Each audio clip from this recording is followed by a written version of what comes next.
Boa tarde, pessoal. Neste vídeo nós vamos falar sobre o Instituto do Crime Continuado. Dentre as formas concursais de crime previstas no Código Penal, o crime continuado é a terceira delas, né? Ele é precedido pelo concurso material, do artigo 69, e pelo concurso formal, do artigo 70, e ele, crime continuado, este instituto, está previsto no artigo 71 do Código Penal. O que vem a ser o crime continuado? Diz o seguinte o artigo 71. Quando o agente, mediante mais de uma ação ou omissão, pratica dois ou mais crimes da mesma espécie, e pelas condições de tempo, lugar, maneira de execução e outras semelhantes, devem os subsequentes ser havidos como continuação do primeiro. Aplica-se, neste caso, então, a pena de um só dos crimes, se idênticas, ou a mais grave, se diversas, aumentada, em qualquer caso, de 1/6 a 2/3. Então, quando é que acontece o crime continuado? Há alguns elementos que precisam ser melhor dissecados aqui no artigo 71. Primeiro, então, ocorre quando o agente ele pratica dois ou mais crimes através de duas ou mais condutas, né? Então, temos duas ou mais condutas, duas ou mais ações, ou duas ou mais omissões, gerando essas duas ou mais condutas, dois ou mais crimes. Sendo que estes crimes gerados, para gerar o efeito do crime continuado, eles têm que ser crimes da mesma espécie.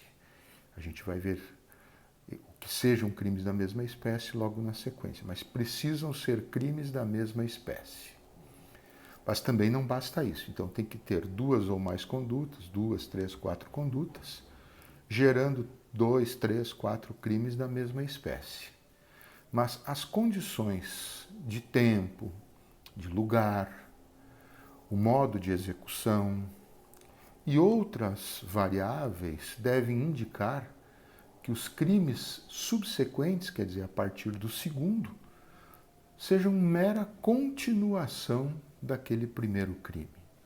Na verdade, é uma ficção jurídica, né, criada pelo legislador, que vai, através do crime continuado, procurar estabelecer um benefício para o réu que eventualmente pratica esses crimes em sequência dentro de variáveis como sejam uma identidade de lugares, uma identidade de tempo, uma identidade na forma de execução ou algum outro tipo de identidade que possam gerar, então, uma certa ligação entre o primeiro e os demais crimes havidos para dizer-se, então, que houve continuidade delitiva do segundo, do terceiro e quarto, por exemplo, em relação àquele primeiro que começou lá atrás. Como é que se trabalha a questão do crime continuado? Bom, ele é uma majorante, né? Então tem uma repercussão na terceira fase da dosimetria, gerando um acréscimo que vai oscilar entre 1/6 e 2/3 da pena, na terceira fase, como eu disse, da dosimetria. E assim como ocorria com o concurso formal, como ocorre com o concurso formal, também o crime continuado ele é considerado uma majorante, mas uma majorante imprópria. Por quê? Porque, embora ele opere um efeito de acréscimo na pena na terceira fase da dosimetria, de 1/6 a 2/3, ele acaba beneficiando o réu se nós levarmos em conta a pena que deveria ocorrer caso cada um dos crimes fosse apenado de maneira individual e aí as penas sendo cumulativas. Então, neste caso, por exemplo, se tivéssemos 2 crimes, nós teríamos 2 penas cheias. 3 crimes, 3 penas cheias.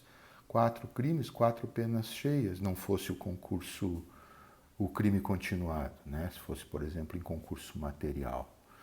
Então, quando a gente leva em consideração o que seria caso as penas fossem cumulativas, o fato de ser majorante não prejudica o réu, ao contrário, beneficia porque vai receber uma das penas e mais a fração correspondente de 1/6 a 2/3 pelo restante das demais. Por isso que a gente chama, então, o crime continuado, assim como também chamamos o concurso formal, de majorante imprópria. O que são crimes da mesma espécie para fins de continuidade delitiva, que é o outro nome pelo qual também se conhece o crime continuado, né? Continuidade delitiva e crime continuado, são expressões sinônimas. Então, qual é o conceito, qual é o sentido que tem a expressão crimes da mesma espécie presente lá no artigo 71 do Código Penal? Existem, na verdade, duas correntes básicas que procuram explicar o sentido da expressão. Uma que é mais abrangente e uma que é mais restritiva. A corrente mais abrangente trabalha com a ideia de que crimes da mesma espécie são aqueles que têm uma aproximação de elementos, sejam objetivos ou subjetivos, não precisa uma exatidão, basta uma aproximação de elementos objetivos e subjetivos, do ponto de vista tipológico, independentemente de estarem ou não subsumidos em um mesmo tipo penal. Ou seja, são crimes parecidos, trocando em miúdos é isso, crimes parecidos que não precisam necessariamente estar dentro do mesmo tipo penal. Então, por exemplo, um adepto dessa primeira corrente vai admitir uma continuidade delitiva, crime continuado, entre uma falsificação de documento público e uma falsificação de documento particular, lá do artigo 297 e 298, respectivamente, por exemplo. Vai admitir uma continuidade delitiva entre um estupro do artigo 213 e um estupro de vulnerável do artigo 217-A. Alguns mais ousados até poderão admitir um crime continuado entre furto do artigo 155 e roubo do artigo 157, porque são tipos penais que têm uma certa aproximação, tanto objetiva quanto subjetiva. Não são, evidentemente, tipos 100% iguais, porque senão não teria sentido as distinções, mas são tipos penais parecidos, que têm identidades entre si e que, no contexto dessa primeira corrente, então, em princípio, poderiam gerar continuidade delitiva. A segunda corrente diz que não, ela é bem mais restritiva, e ela diz que crimes da mesma espécie são crimes que estejam submetidos todos dentro do mesmo tipo penal básico, ainda que dentro desse mesmo tipo com gradações diferentes. Então, por exemplo, pode haver continuidade delitiva, crime continuado, entre um furto simples com um furto qualificado, com um furto privilegiado, entre eles pode, mas não poderia haver crime continuado entre furto e roubo, porque estão furto e roubo em tipos penais diferentes. Um está no 155, outro está no 157 do Código Penal.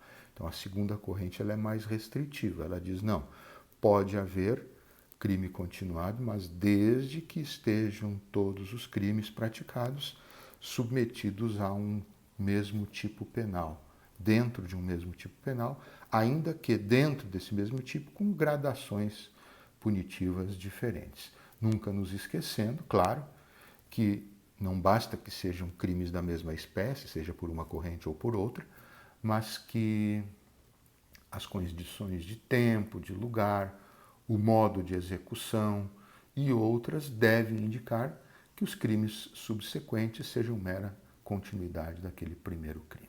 Tá?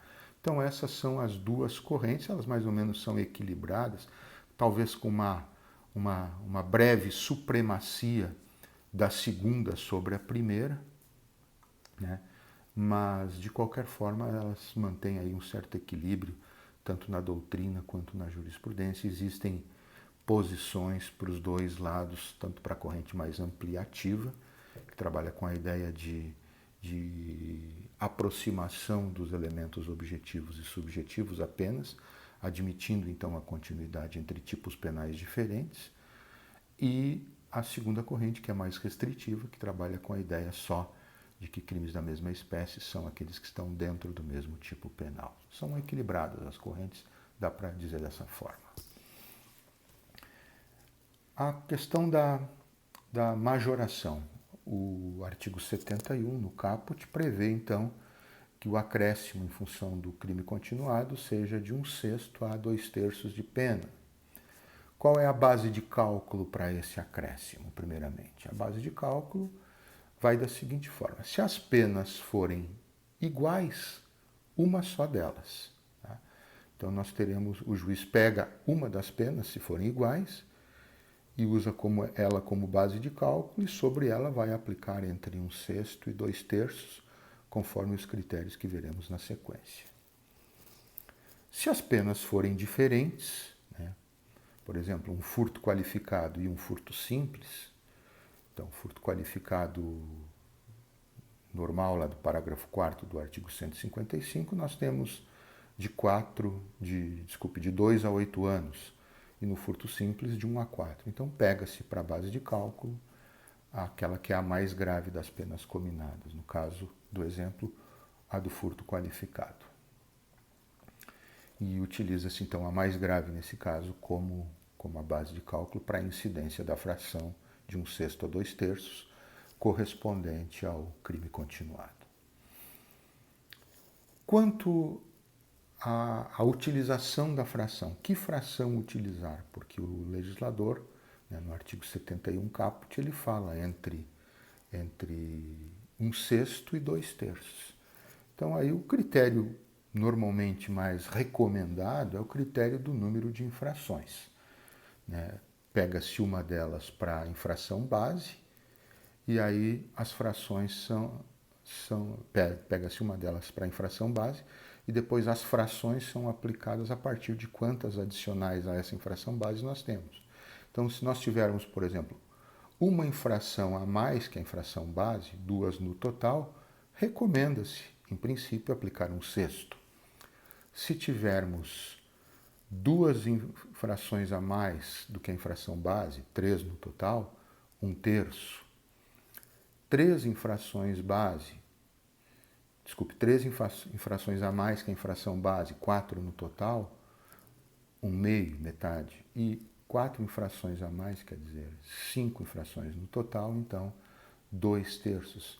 E aí chegaríamos no limite máximo estabelecido em termos de fração pelo caput do artigo 71. E aí surge um problema que eu também já reportei quando tratei lá do crime, do concurso formal, que é a questão de entrarmos na zona de impunidade, né? É que, levando-se em conta esse critério do número de infrações, então, a partir da 5ª infração, a mais do que a infração base, não se tem mais margem de acréscimo dentro daquelas frações que se estabeleceu para a 3ª fase da dosimetria. Né? O 2/3 já se alcançaria na 4ª infração a mais, na 5ª no total. Então, se nós tivéssemos, por exemplo, 6, 7, 8 infrações em continuidade delitiva, a partir da 5ª nós já não teríamos mais margem para acréscimo. Então, a não ser que se utilize, então, da 6ª, por exemplo, em diante, até o restante, no campo das consequências, na circunstância judicial consequências, lá do artigo 59, e se eleve a pena base, a pena da 1ª fase da dosimetria, acima do mínimo legal, por conta desse excedente além da 5ª infração, o que, justificado dessa forma, poderia contornar a questão relacionada ao bis in idem, aí, que é o que deve ser evitado. Tá? Então, essa é a crítica que se faz à questão da utilização do número de infrações como critério. Mas, ou bem ou mal, é um critério que é bastante utilizado, né, e muitos o têm como o critério mais adequado, né, com essa ressalva de que, então, a partir da 5ª infração adicional ou da 6ª do conjunto, né, nós teríamos, então, que, se quiséssemos ainda ter alguma consequência dessas outras, dessas a mais, utilizarmos elas na primeira fase da dosimetria, na circunstância judicial consequências. É uma alternativa. Depois nós temos o crime continuado majorado, previsto no parágrafo único do artigo 71, que diz o seguinte: nos crimes dolosos contra vítimas diferentes, cometidos com violência ou grave ameaça à pessoa, poderá o juiz, considerando a culpabilidade, os antecedentes, a conduta social e a personalidade do agente, bem como os motivos e as circunstâncias, aumentar a pena de um só dos crimes ser idêntica, se mantém o mesmo critério do caput, ou a mais grave, se diversas, também aqui, pode aumentar até o triplo, observadas as regras do parágrafo único do artigo 70, que é o limite máximo do que seria aplicável caso fosse concurso material, o concurso material mais benéfico, e a regra do artigo 75 do Código Penal, que é a limitação de pena executável, né? Então vamos por partes aqui para entendermos. Quando é que se aplica então esse crime continuado, essa majoração da continuidade delitiva prevista no parágrafo único do artigo 71 do Código Penal? Primeiro, os crimes precisam ser dolosos. O primeiro requisito é que seja crimes dolosos, então não se aplica a crimes culposos. Que seja contra vítimas diferentes, não pode ser contra a mesma vítima, e cometidos com violência ou grave ameaça à pessoa, mantido aquele critério lá do caput, do qual nós falávamos há pouco, né, de que as condições de tempo, de lugar, o modo de execução e outras variáveis indiquem que o segundo, a partir do segundo, seja a mera continuidade do primeiro. Isso é regra para tudo, tanto para o caput quanto para o parágrafo do artigo 71. Então, precisam ser crimes dolosos contra vítimas diferentes, cometidos com violência ou grave ameaça à pessoa, e em circunstâncias em que as condições de tempo, lugar, modo de execução e outras indiquem que o segundo, o terceiro e o quarto sejam simples continuidade do primeiro. Quais são as variáveis a serem consideradas para se poder trabalhar com a ideia da majoração no crime continuado, na majoração do parágrafo único, essa majoração adicional? Primeiro, a culpabilidade do agente, os antecedentes, a conduta social, a personalidade, os motivos que o levaram a praticar o crime e as circunstâncias do crime. Então, estas 6 variáveis aqui mencionadas, elas estão dentre as 8 circunstâncias judiciais estabelecidas pelo artigo 59 como critérios para a fixação da pena base. Então, daquelas 8 que temos lá, o legislador aqui manda que nós consideremos essas 6, né? Repito, culpabilidade, antecedentes, conduta social, personalidade, motivos e circunstâncias do crime. E uma vez que, então, essas circunstâncias, naquelas hipóteses do parágrafo único, elas indiquem que é o caso, o juiz pode aumentar a pena do condenado, não entre 1/6 e 2/3, como no caput, mas pode aumentar até o triplo. Pode multiplicar a pena utilizada como pena da infração base, pode multiplicá-la até por 3. Então, essa é a regra da majoração. O limite de aumento no parágrafo, ao invés de ser de 1/6 a 2/3, como no caput, ele é de 3 vezes aquilo que foi utilizado para fins de infração base.